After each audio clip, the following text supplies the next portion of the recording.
Decades passed. The tyranny of Dong Zhuo was a fading memory, but the empire he helped shatter still burned. From the ashes of the Qin dynasty, two great leaders emerged from the chaos, each with a claim to the future of China.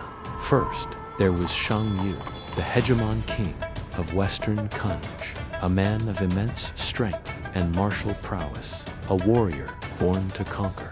His armies were feared across the land.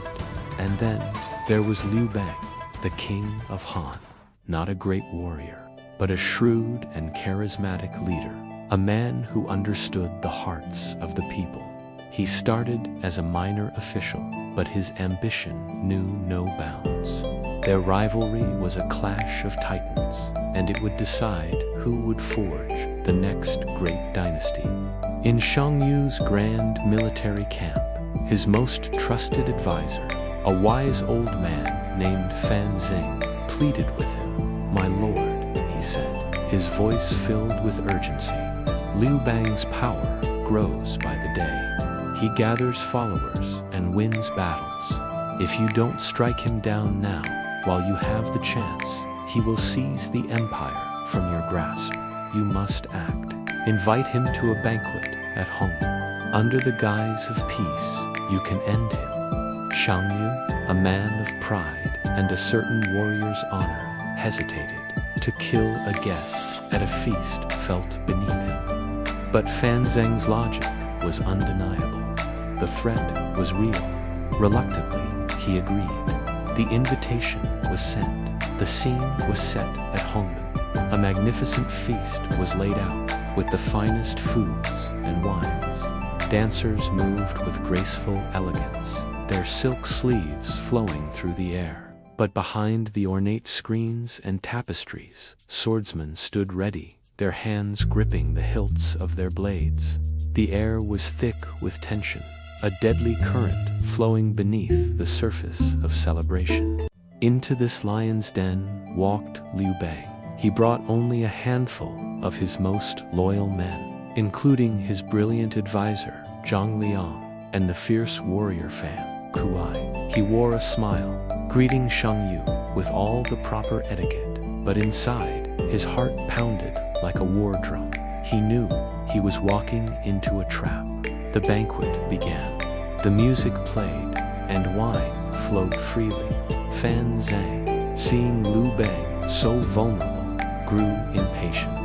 He repeatedly signaled to Xiang Yu, trying to catch his eye. Subtly pointing to the jade pendant, he wore a prearranged signal to give the order. "Strike now," his eyes screamed. Xiang Yu saw the signals. He knew what had to be done.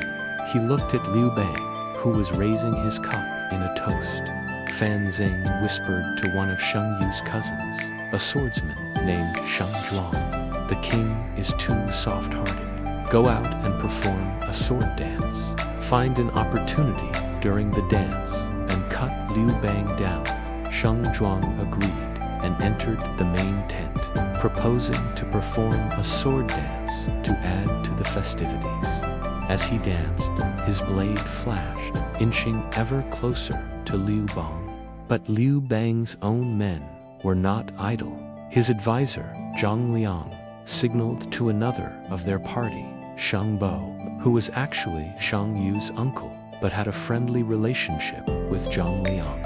Xiang Bo, wanting to preserve the peace, joined the sword dance, skillfully using his own body and sword to block Xiang Zhuang's advances, protecting Liu Bang without making it obvious. The dance became a duel of shadows, a lethal ballet where one man tried to kill and another tried to save. Fan Zeng, seeing the plan failing, was furious. The moment was slipping away. Just then, Liu Bang's loyal general, Fan Kuai, burst into the tent uninvited. He was a giant of a man, carrying a shield and sword, his eyes blazing with fury. He glared at Xiang Yu and boomed, "A toast between kings is no place for assassins' games." He then proceeded to give a passionate speech, reminding Xiang Yu of Liu Bang's contributions and warning him against the treachery of killing a worthy ally. Xiang Yu, impressed by Fan Kuai's courage and perhaps shamed by his own plot, was taken aback. He called off the sword dance and offered Fan Kuai a massive cup of wine, which the general drank down in one go. The immediate danger had passed. Sensing this was his only chance, Liu Bang stood up, feigning the need to use the privy. He bowed deeply. "My deepest thanks for your generous hospitality, my lord. Truly a feast for the ages. But my camp is in a state of alert, and I cannot linger any longer. Please accept my apologies." With Zhang Liang's help, Liu Bang slipped out of the tent.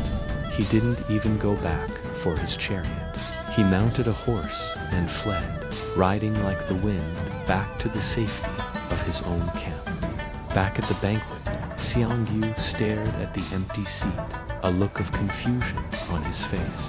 Zhang Liang re-entered and presented Xiang Yu with a pair of exquisite jade tablets as a gift from Liu Bang.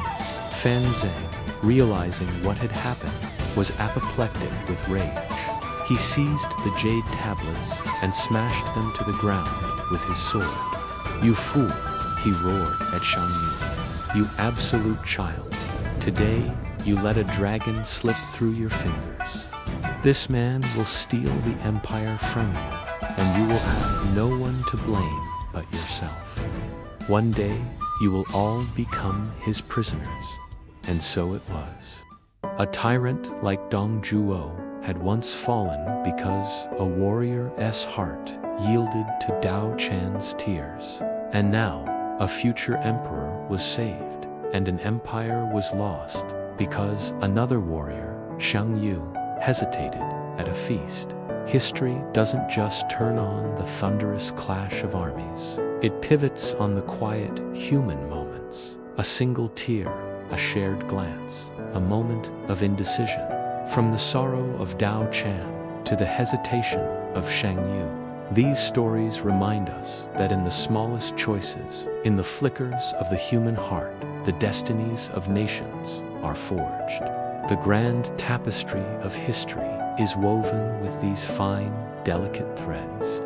Thank you so much for joining me on this journey into the past. If you enjoyed this story, don't forget to like, subscribe, and hit that notification bell so you don't miss the next chapter of our story. See you next time.